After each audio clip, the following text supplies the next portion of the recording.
नमस्कार दोस्तों, स्वागत है आपका वनडे एग्जाम सेंटर में। दोस्तों, आज मैं दीनदयाल उपाध्याय गोरखपुर विश्वविद्यालय के बीए फोर्थ सेमेस्टर समाजशास्त्र, जिसका पेपर कोड है एसओसी 203, उसका आंसर के लिए कराया हूँ।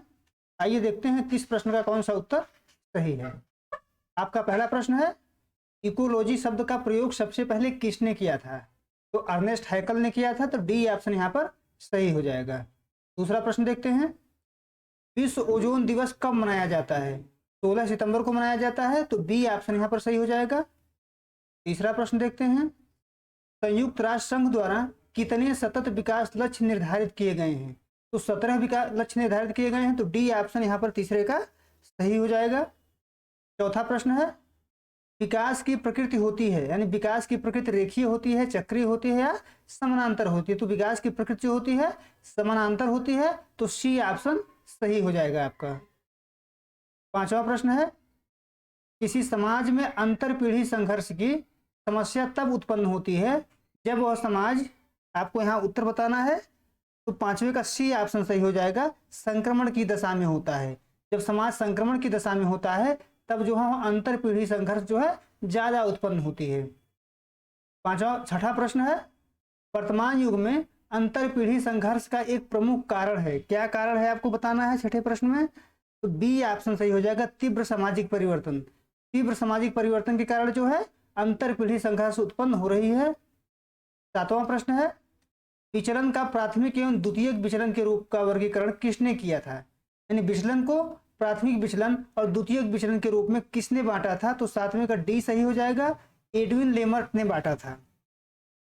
आगे बढ़ते हैं, आठवां प्रश्न देखते हैं, मर्टन के अनुसार निम्नांकित में से कौन एक विचलन का प्रकार नहीं है, आपको बताना है यहाँ पर। तो ए ऑप्शन सही हो जाएगा, परंपरावादिता जो है विचलन का प्रकार नहीं है। नौवां प्रश्न है, निम्नांकित में से कौन सी एक दशा सामाजिक समस्याओं से संबंधित है? तो बी ऑप्शन सही हो जाएगा, सामाजिक विचलन जो है सामाजिक समस्याओं से संबंधित है। 10वां प्रश्न है, निम्नांकित में से कौन सा एक तत्व अपराध की कानूनी अवधारणा से संबंधित है? तो यहाँ पर बी ऑप्शन सही हो जाएगा, अपराधी इरादा जो है अपराध के कानूनी अवधारणा से संबंधित है। 11 नंबर प्रश्न देखते हैं, सोसाइटी एंड द क्रिमिनल्स नामक पुस्तक के लेखक कौन है? यानी आपको बताना है कि सोसाइटी एंड द क्रिमिनल पुस्तक के लेखक कौन है? तो यहाँ पर बी ऑप्शन सही हो जाएगा, एमजे सेथना। 12वां प्रश्न है, विचलन घटित होता है, किसके कारण घटित होना ये बताना है यहाँ पर। तो 12 का बी ऑप्शन सही हो जाएगा, दोषपूर्ण समाजीकरण के कारण जो है विचलन घटित होता है।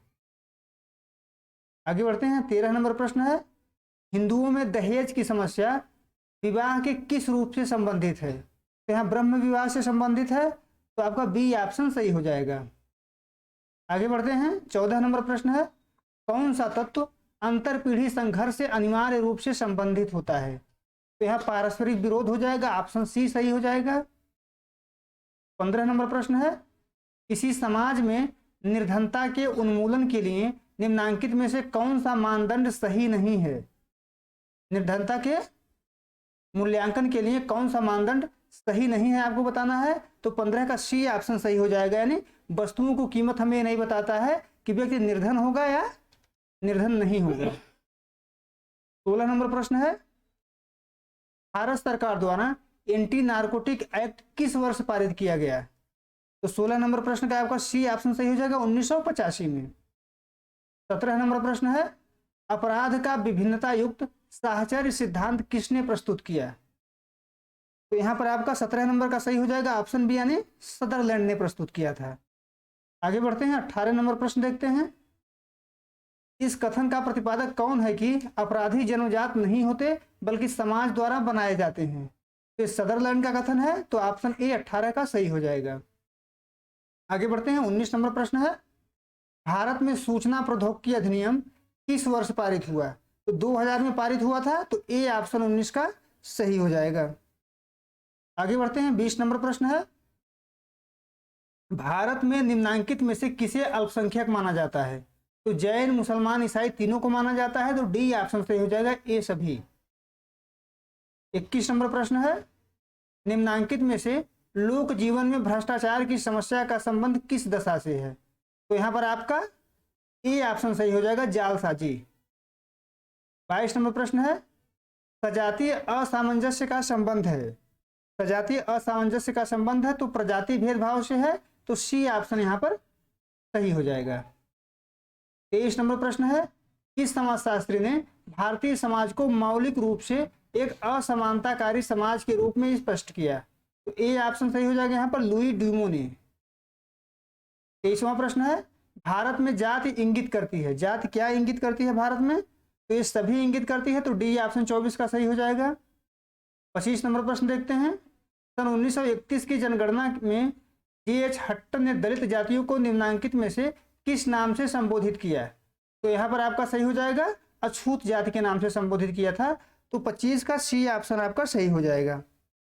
आगे बढ़ते हैं, 26 नंबर प्रश्न देखते हैं, कौन सी एक दशा आर्थिक विकास से संबंधित नहीं है, आपको बताना है। तो डी ऑप्शन सही हो जाएगा, जनसंख्या के आकार में कमी आर्थिक विकास से संबंधित नहीं है। आगे बढ़ते हैं, 27 नंबर प्रश्न देखते हैं, भारत में स्त्रियों को पुरुषों के समान परिवार की संपत्ति में अधिकार देने का सामाजिक विधान किस वर्ष पारित हुआ? तो 1956 में पारित हुआ था।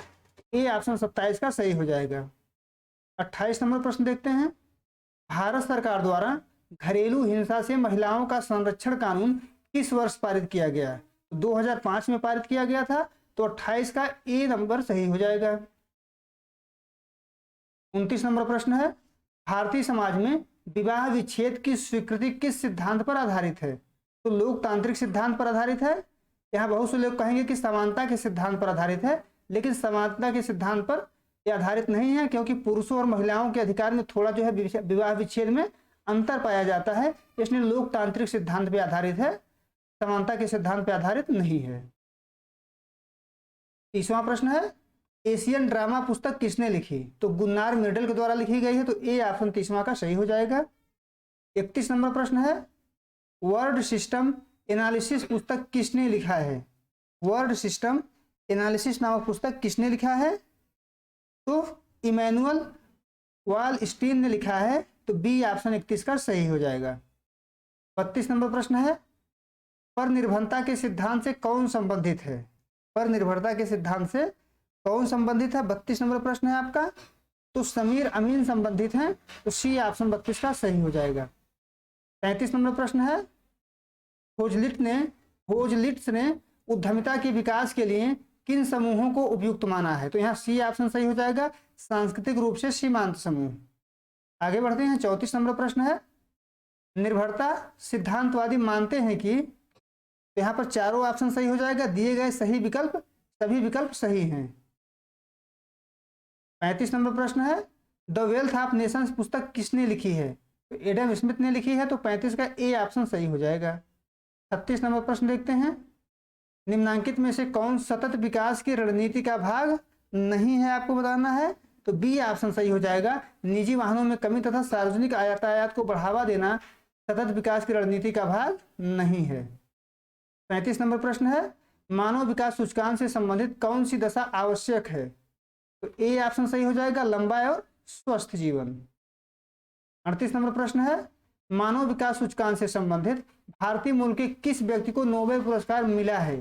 तो अमर्त्य सेन को मिला है, तो डी ऑप्शन 38 का सही हो जाएगा।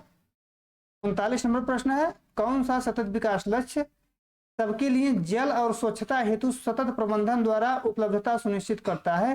तो यहाँ SDG 6 हो जाएगा, यानी 39 का बी ऑप्शन सही हो जाएगा। 40 नंबर और अंतिम प्रश्न है, the theory of economic growth पुस्तक किसने लिखी है? तो यहाँ पर ए ऑप्शन सही हो जाएगा, W.A. लेविस ने लिखी है। उम्मीद है दोस्तों आपको वीडियो पसंद आया होगा। आप हमारे चैनल को सब्सक्राइब करिए, वीडियो को लाइक करिए, शेयर करिए। बहुत बहुत धन्यवाद।